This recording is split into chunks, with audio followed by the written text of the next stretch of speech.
बिस्मिल्लाहिर्रहमानिर्रहीम। अस्सलाम वालेकुम। आप लोग देख रहे हैं कुकिंग विद रिफ़त और आज हम बनाएंगे मुश्किल से 10 मिनट में मुंह में घुल जाने वाला बेसन और सूजी का हलवा। बहुत ही रसीला, एकदम मुंह में घुल जाने वाला बेसन का हलवा आप बहुत ही आसानी से बना लेंगे और इतना टेस्टी बनेगा कि आप खाते ही रह जाएंगे। मेरे चैनल पे नए हैं तो लाइक और सब्सक्राइब भी ज़रूर कीजिएगा और बेल आइकन को प्रेस कीजिए ताकि मेरी न्यू नोटिफिकेशन आपको फ्री में मिल सके। तो चलिए रेसिपी को स्टार्ट करते हैं। सबसे पहले एक पैन ले लेंगे, इसके अंदर 2 कप पानी और 1 कप चीनी डाल देंगे। अब ये 1 टीस्पून केवड़ा वाटर में मैंने फूड कलर मिलाया हुआ है, ये हम इसके अंदर डाल देंगे। आप इसके साथ जो है अगर केवड़ा वाटर नहीं डालना चाहते तो आपके पास ज़ैफ़रान के धागे हैं तो वो भी आप डाल सकते हैं। तो यहाँ पे मैंने हाफ़ टी-स्पून इलायची पाउडर भी डाल दिया है और अब हम फ्लेम को ऑन करके इसे पकाएंगे और शक्कर को इतना पका लेना कि ये पानी में घुल जाए। हमने इसकी 1 या 2 तार नहीं बनानी। तो साथ हम करेंगे यहाँ पे ड्राई फ्रूट को फ्राई। यहाँ पे जो 1 कप मैंने लिया है घी का, ये पूरे हलवे के अंदर हमने ये 1 कप ही इस्तेमाल करना है। तो साथ मैंने इसके अंदर से 1 टीस्पून घी ले लिया है और इसके अंदर हम ये सारे ड्राई फ्रूट जो हैं इन्हें रोस्ट कर लेंगे।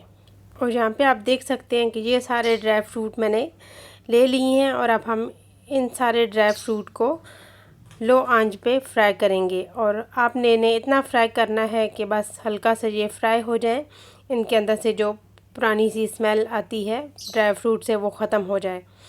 और आपने इन्हें डार्क कलर तक नहीं फ्राई करना, ना ही आपने हाई आंच में इन्हें फ्राई करना है। इनका कलर चेंज हो जाता है और इनका टेस्ट भी चेंज हो जाता है। तो इसलिए अब हम इनको निकालेंगे एक प्लेट के अंदर।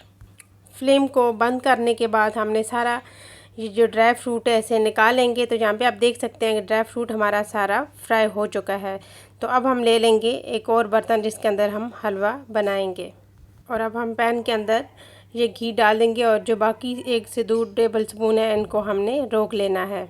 इसका इस्तेमाल हम अभी करेंगे लेकिन थोड़ी देर में। और जब घी गर्म हो जाएगा तो हम इसके अंदर डाल देंगे आधा कप सूजी और 1 कप जो है हमारे पास ये है बेसन, ये हम डाल देंगे। दोनों को आपने एक ही कप के साथ मेजर कर लेना है और अब हम इनको मीडियम आंच पे फ्राई करेंगे। आप देखिएगा कि सूजी और बेसन जब घी अपने अंदर एब्जॉर्व कर लेंगे तो आप इसी स्टेज पे ये जो घी आपने साइड पे करके रखा था आपने ये इसके अंदर ऐड कर देना है। आप देखिएगा कि इसके अंदर एकदम चेंज आ जाएगा और ये सारा घी इसके अंदर जाएगा तो ये बेसन और सूजी जो है ये एकदम से लिक्विड हो जाएगी। जब ये लिक्विड हो जाएगा तो इसको भूनना बहुत ही आसान हो जाएगा। और अब हम इसको 7 से 8 मिनट के लिए मीडियम आंच पे भूनना है, या तो फिर जब तक भून लीजिए जब तक इसका सूजी और बेसन का कलर जो है थोड़ा चेंज ना हो जाए। और आपने फ्लेम बंद कर देना है। फ्लेम बंद करने के बाद आपने इसके अंदर गरम चाशनी डाल देनी है और अगर आपकी चाशनी ठंडी होगी तो आप इसको गरम कर लीजिएगा और फिर इसके अंदर डाल दीजिएगा। और आपने इसे मुसलसल चम्मच चलाते हुए इस तरीके से पका लेना है, आपने चम्मच को रोकना नहीं है। आप लास्ट में हलवे के अंदर 2 से 3 टीस्पून देसी घी का डाल सकते हैं, इससे हलवे का शाइन और टेस्ट बहुत ही मज़े का आएगा। तो यहाँ पे आप चेक कर सकते हैं कि हलवा हमारा रेडी हो चुका है और इसके अंदर हम कुछ ड्राई फ्रूट डाल देंगे और कुछ हम साइड पे रख देंगे। और यहाँ पे आप देख सकते हैं कि ड्राई फ्रूट और देसी घी से हमारे हलवे की शाइन कितनी अच्छी आ चुकी है। और यहाँ पे हमारा बहुत ही डिलीशियस और बहुत ही खुशबूदार बेसन और सूजी का हलवा बन के तैयार है। और बस आपने यहाँ पर मेजरमेंट्स का ख्याल रखना है कि आपने कितनी शक्कर लेनी है, कितनी सूजी, कितना बेसन और कितना घी लेना है।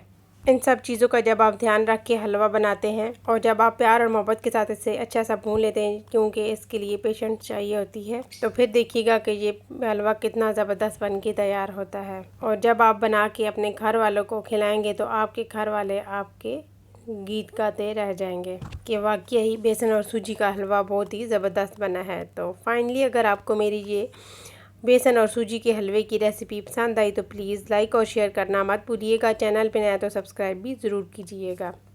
बेल आइकन को भी ज़रूर प्रेस कीजिएगा ताकि मेरी डेली की नोटिफिकेशन आपको फ्री में मिल सके। Thanks for watching. अल्लाह हाफिज़।